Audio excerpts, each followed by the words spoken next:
बोलिए भारत माता की। मैं इतनी दूर से आया हूँ तो जयकारे का करंट तो पाली जाल और सिरोही तक पहुँच ही जाना चाहिए। बोलिए भारत माता की, अम्बे मात की, गणेश जी महाराज की, सभी देवी देवताओं की। मंच पर विराजमान महाराज जी, राजूगिरी जी, मनसाराम जी, मंगलाराम जी, माधोराम जी और यहाँ पर उपस्थित सभी सम्मानित अतिथिगण, इस राजस्थान नव दुर्गा गरबा मंडल के सभी पदाधिकारीगण, शिक्रापुर में उपस्थित सभी प्रवासी व्यापारी राजस्थानी भाइयों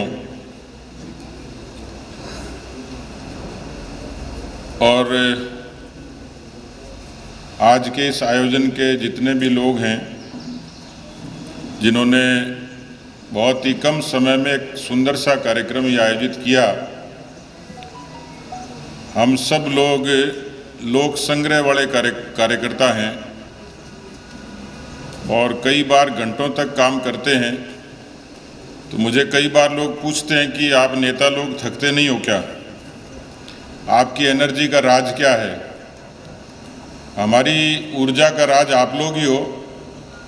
जब सामने अच्छे अच्छे मुस्कुराते हुए ऊर्जावान चेहरे दिखते हैं तो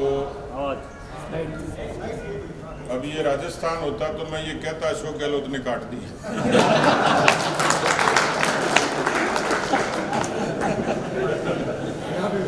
इधर बहुत प्रॉब्लम है। हाँ, यहाँ भी काटने वाले होंगे। ये पता लग गया होगा कि बीजेपी का नेता कोई आ गया और प्रवासियों को 2024 के लिए जगाने के लिए आ गया, तो काट सकते हैं। यहाँ इस समूह में सभी तरीके के लोग हैं, हमारे आनुषंगिक संगठनों के, विचार परिवार के, पार्टी के समर्थक, शुभचिंतक, कहीं न कहीं किसी न किसी रूप से जुड़े हुए लोग हैं। मैं संयोग से आया हूँ और आज एक धार्मिक अनुष्ठान था, महादेव जी के मंदिर की आज शिलान्यास था। मेरी कई दिन से इच्छा थी और मुझे आज ये सौभाग्य भले ही भगवान शंकर के नाम से मिला होगा या गुरु महाराज की कृपा रही होगी, और कार्यक्रम लगभग स्थगित ही हो गया था क्योंकि कल मेरे यहाँ, मैं अभी महाराज जी को कह रहा था जितना जल्दी, क्योंकि मेरे इतने टेलीफोन आ रहे हैं, राष्ट्रीय अध्यक्ष जी राजस्थान आ रहे हैं जेपी नड्डा जी, और कल सुबह 10 बजे आ जाएंगे। तो मेरे दिमाग में तो अभी वही चल रहा है कि उनकी व्यवस्था कैसे करूँ, उनको रिसीव कैसे करूँ, उनको विदा कैसे करूँ। तो इसलिए मैं निवेदन किया कि जितना संक्षिप्त हो जाए, लेकिन मैं देख रहा हूँ कि किस तरीके से आपके चेहरे पर उत्साह है और ये उत्साह ही हमारी ऊर्जा है। हम सब लोग जब समाज और राजनीति में काम करते हैं, लेकिन उसमें संगठन का, विचार का और संस्कार का महत्व होता है। हम सब का जो यहाँ बैठे हैं उनका पहला सौभाग्य तो ये है कि हम भारत की धरती पर पैदा हुए।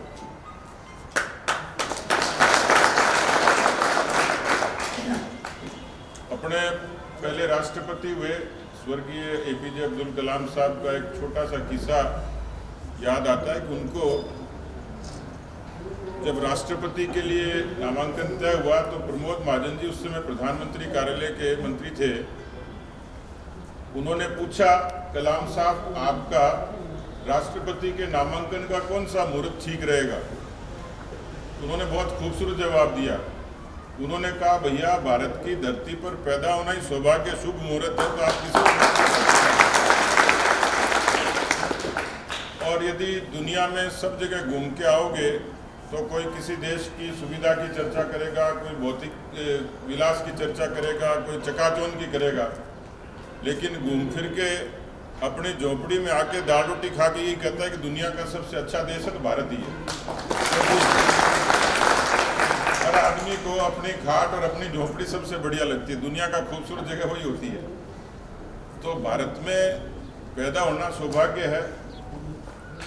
अभी मैं पिछले कार्यक्रम में था तो वहाँ महाराष्ट्र की तारीफ हो रही थी कि महाराष्ट्र बहुत अच्छा प्रदेश है, यकीनन है ही, लेकिन हर व्यक्ति को अपनी जन्मभूमि का अभिमान होता है। हम राजस्थान में पैदा हुए, राजस्थान में पुरखे पैदा हुए, तो राजस्थान की जो धरती है उसकी भी ऐसी देश की जैसी ही खूबियाँ हैं।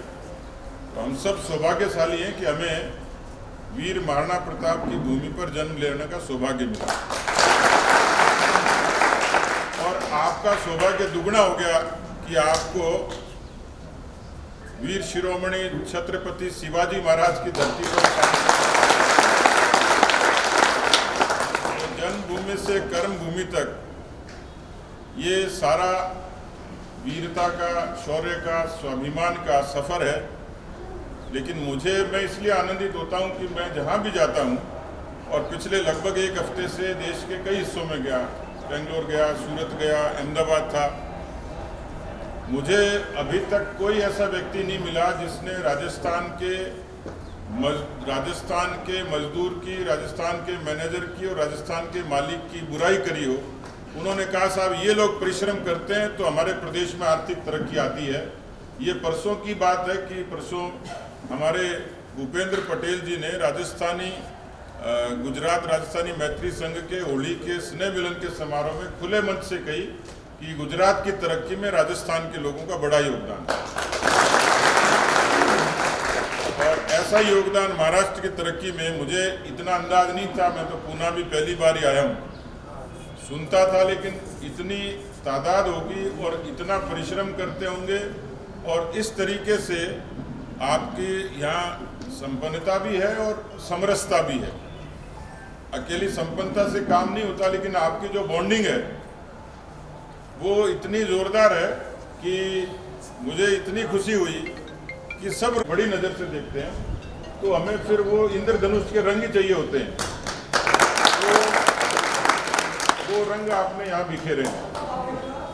दूसरा, मुझे ये खुशी हुई कि मैं जाता हूँ तो हमारे गांव में अच्छे मंदिर मठ दिखते हैं, स्कूल की भवन दिखते हैं, सामुदायिक भवन दिखते हैं, अच्छे आयोजन दिखते हैं। तो पूछता हूँ कि भाई ये सब किसने किया, तो बताते हैं कि साहब ये बेंगलोर के प्रवासी ने किया, या अहमदाबाद के ने किया, ये पूना के ने किया। तो अच्छी बात ये कि आप जड़ को भूले नहीं, जड़ों से जुड़े रहे और संस्कृति से जुड़े रहे, और परिवार का कोई न कोई व्यक्ति गांव में है। आप भी होली, दिवाली, ब्याह शादी में जाते, जीवन का जो व्यवहार किया है वो मुझे लगता है बहुत अनुकरणीय है, और ये अनूठा है राजस्थान के लिए। तो वास्तव में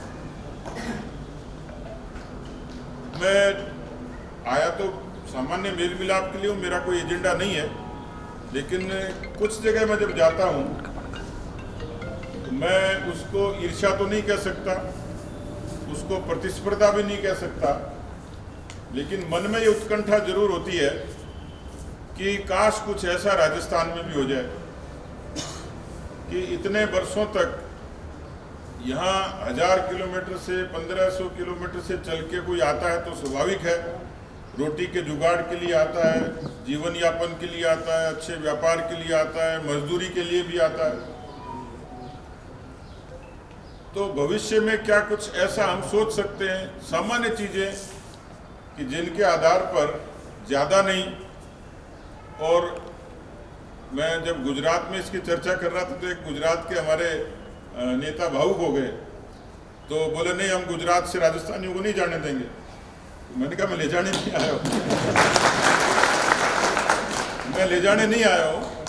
आप गुजरात में 2 फैक्ट्री खोलिए, लेकिन एक राजस्थान में भी खुलवाइए।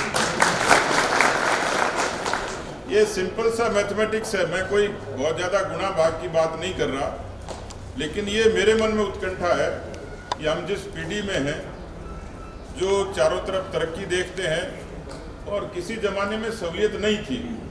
उदाहरण के तौर पर कनेक्टिविटी नहीं थी, रेल की नहीं थी, हवाई जहाज की नहीं थी, रोड की नहीं थी। आज बढ़िया बढ़िया हाईवे बन गए, वाजपेयी जी से लेकर मोदी जी तक।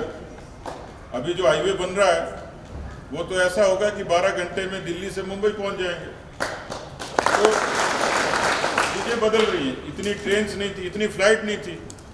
और मैं मोदी जी को धन्यवाद दूंगा जो ये कहते हैं कि मैं हवाई चप्पल वाले को भी हवाई जहाज में बैठा दूंगा, बैठा भी दिया। ये सपने जैसा था ना।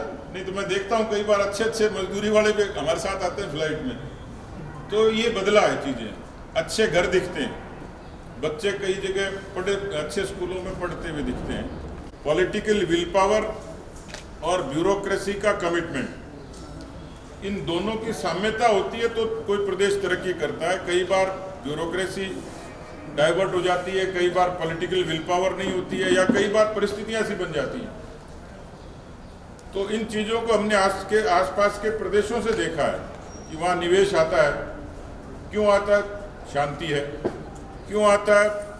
पावर है। क्यों आता है? पानी है। क्यों आता है कि रोड्स की कंडीशन अच्छी है। क्यों आता है कि वहाँ कुछ सहूलियतें हैं सरकार की तरफ से। तो ये काम मुश्किल हो सकता है पर असंभव नहीं है। आप खुद भी महसूस करते हो और मन में भी आता होगा, खेती में, पशुपालन में, पर्यटन में, लघु उद्योग में, आईटी में, शिक्षा में, स्वास्थ्य में। अब बताइए कि अरब से जयपुर में लोग बाग इलाज करवाने के लिए आते हैं। मुझे भी ताज्जुब हुआ, यहाँ से तो लोग दुबई जाते हैं, दुबई का आदमी जयपुर में इलाज कराने आता है। पता लगा कि इलाज सस्ता है और अच्छा है। तो कुछ सामान्य सी चीजें हैं।